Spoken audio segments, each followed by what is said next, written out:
Great evening, Michigan and beyond, and welcome to another Jack and Tom basketball podcast here in the press room at Breslin Center after Michigan State's 3-point overtime win over number 5 Illinois. Incredible setting here at Breslin Center. I am joined by my broadcast partner since 2002. That is 24 years, Bluebelly Tom Crawford. Tom, I know you're thinking about the Michigan-Ohio State game tomorrow afternoon, but this was about as good a Big Ten game as you're going to see.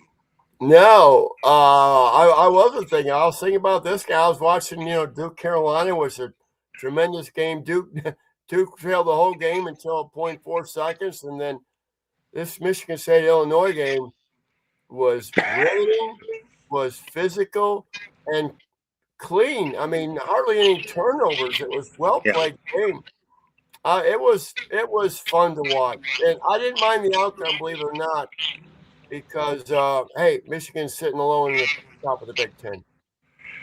Fourth straight win for the Spartans over the Fighting Illini, and I can see why you wanted Michigan State to win this game, because Illinois has a 9-game winning streak over Michigan, and they meet in Assembly Hall, so State Farm Center now. State Farm, yeah. Yeah. So it's a little bit different that way, but this is a very good Illinois team. Tom Izzo said at the end of his press conference, hey, they're better than we are. Yeah, yeah, and I think you can say that, in the moment and be totally honest. I thought the same thing about Michigan after they beat Nebraska. I thought, it's in the moment. I thought Nebraska's better than Michigan. I mean, and it's almost like we do these reevaluations. Yeah. After every game, and I truly think 4 losses will get you a share of the title when we're all said. I'm serious. Don't you? No, you think Michigan's going to lose 3 more times? Well, Michigan will lose 2 more. I think at least. I don't think Illinois is going to lose 2 more. Maybe 1 more. Maybe yeah, so Michigan, they have 2 else. losses now. You're right. Okay, let me check that then. Let's go 3 losses. Okay. 3 losses. I'm with you. Now that you've reframed that accurately for me, you'll get your share. Yeah. I'm thinking, Tom, Michigan State outshooting Illinois in every way from the field, beyond the arc, go figure, at the foul line, out-rebounding them, out-assisting them, and still needed an extra 5 minutes. And even then it was scary on a bad inbounds pass after a 3. Yeah. And Illinois could have tied it again, Michigan State not fouling in a scramble situation. But Jeremy Fears, you say about him what you will, hit 22 points after the break and finished with 15 assists. Oh yeah, he was brilliant. He was the best player on the court. And Cam Ward, I mean, think of the contributions Cam Ward with that putback. That was huge. That was he didn't get boxed out. And you look at little plays like that, and Carson, there's Carson Cooper on rotation. Yeah. You can go on and on and on. The big play, Jordan Scott was phenomenal in this game. He's really becoming a consistent basketball player for Michigan State. Tom, Judd Heathcote used to have a favorite expression.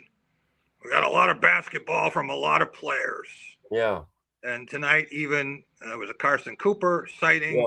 Yeah. Jackson Kohler had 16 rebounds. Jordan Scott's defense, incredible, as you say. And we got Kurt Tang with that second chance 3. Without that, Illinois probably wins in regulation. So a lot of things happened for Michigan State, and down 9 in the second half, they'll take the victory. Yeah, didn't Carson Cooper get the assist on that Tang shot?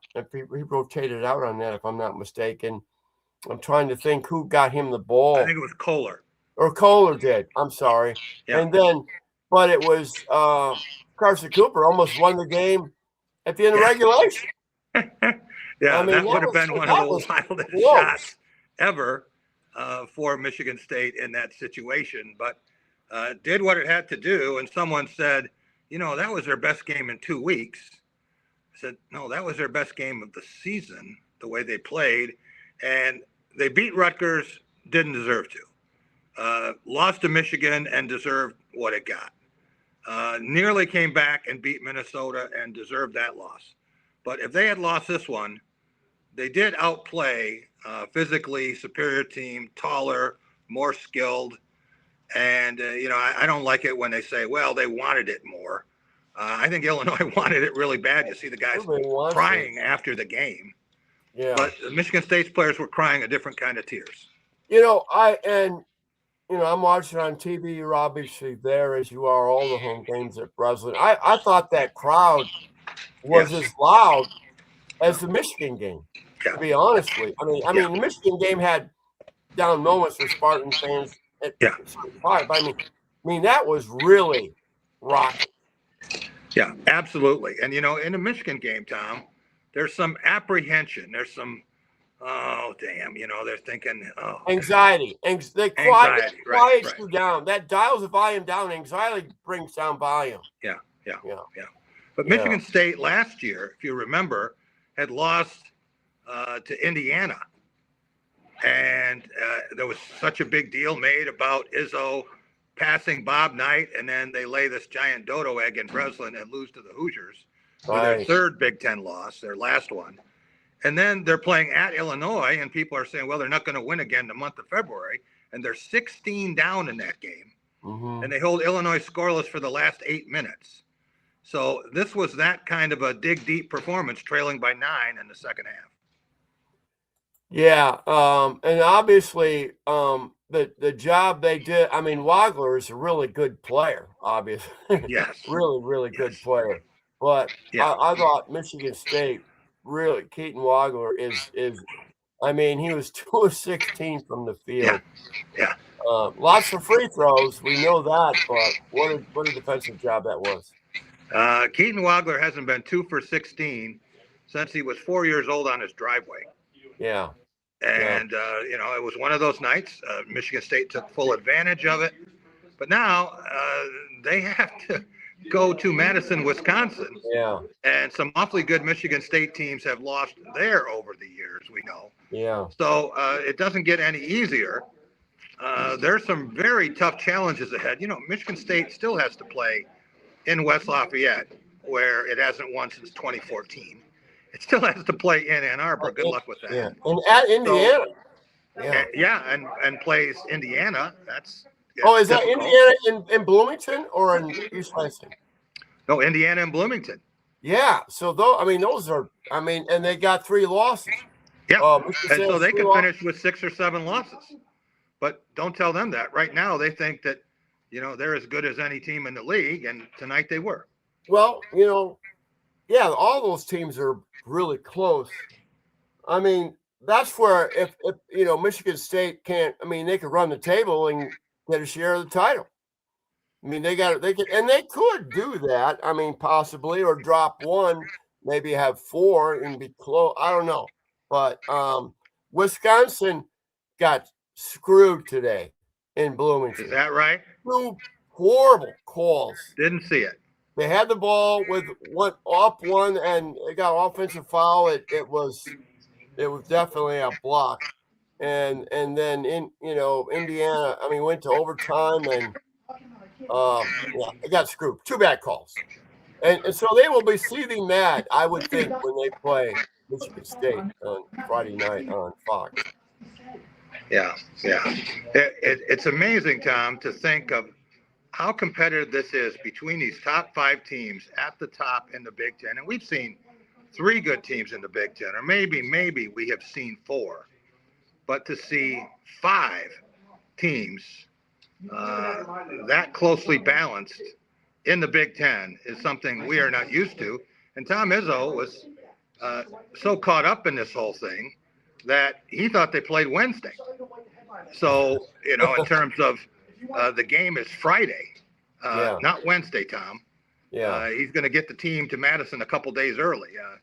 But he was also talking about the Super Bowl, and he didn't give a prediction. He started one way, went back the other way, kind of a Jeremy Fears weave through the lane.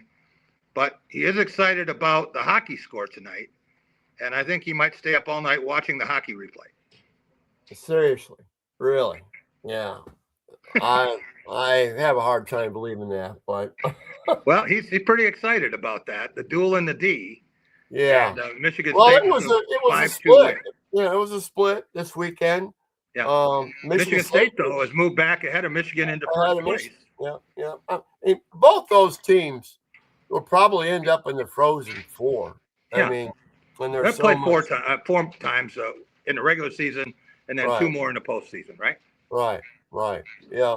So, well, I'm happy for Michigan State. They were on kind of a downtrodden with Michigan, with women's basketball, men's basketball. Hey, football. They're gymnastics school. They're just happy about what happened in Chrysler. But they got women's gymnastics, and hey, you can have a parade down Albert Street if you want to for that. I mean, Michigan State. They'll just replay the parade last year when they went 17-3, and the 2 wins over Michigan last year. Yeah, but that's last year. We'll see. What. So, no repercussion for Jeremy Fears for the behavior of Minnesota, or what? What's the status on that? Was that no? His status was he was talked to a lot. He was reminded of that's not what a leader does. He's got to rein in his emotions, and he played 42 minutes and 30 seconds, which is a ton for an Izzo point guard, and looked like he was getting stronger toward the end of the game. He had 11 points in overtime. So we'll see. I'm sure that this isn't the last time that there'll be something questioned or his emotions will get away from him a little bit. And, there are guys who are wired that way. That's not the way that I think a lot of people would want someone to represent the program, but that's who he is, and they're going to have to work with him and coach him up. Yeah. Because it was, I think people thought there might be some, maybe not start him and sit him and stuff. I mean, Izzo kind of teased that, but he didn't really, he threw it out, but he didn't declare it earlier in the week. But yeah. What about tomorrow? Are you confident? Michigan and Ohio State? I think it's going to be a challenge. I mean, Ohio State looked pretty good in their last outing over Maryland. You go on the road. I mean, I don't assume anything, Jack. I mean, I can't believe Michigan's favored by 9.5. That surprised me quite a bit. But they got to continue to do what they did the other night, and that's, play a complete basketball game. So, see, well, what do you think's going to happen? I think Michigan's going to win by double digits. I know the last game was close. Ohio State led into the second half, and then Michigan shifted gears and exploded. I don't think it's going to be that close. I don't think Ohio State is a great team. So I think that I think this Big Ten championship, Tom, is going to come down to Michigan, Illinois, and the State Farm Center. You think so? The winner of that, it's winner take all. Yeah, and they may finish in a tie at some point, but the winner of that game would have the tiebreaker advantage, a number 1 seed in the Big Ten tournament, all of that. So. Yeah, I mean, it's a tiebreaker advantage for the tournament, but they would be Big Ten regular season co-champions. They would be. And then you would have a very interesting Big Ten tournament, because that might determine who is the number 1 seed in the Midwest and who gets to go to Chicago and who has to go somewhere else. I'll tell you what, because there's 3 schools that want to go to Chicago. Obviously, Illinois is one of them. Obviously, Michigan's one of them. Obviously, Michigan State is one of them. So is Nebraska. Yeah. So, but that'd be a big advantage for the 3 schools I mentioned. Yeah. Chicago, more than Tom. We are going to talk again tomorrow afternoon as a plan for another Jack and Tom post-game basketball podcast. Until then, have a great night, everyone.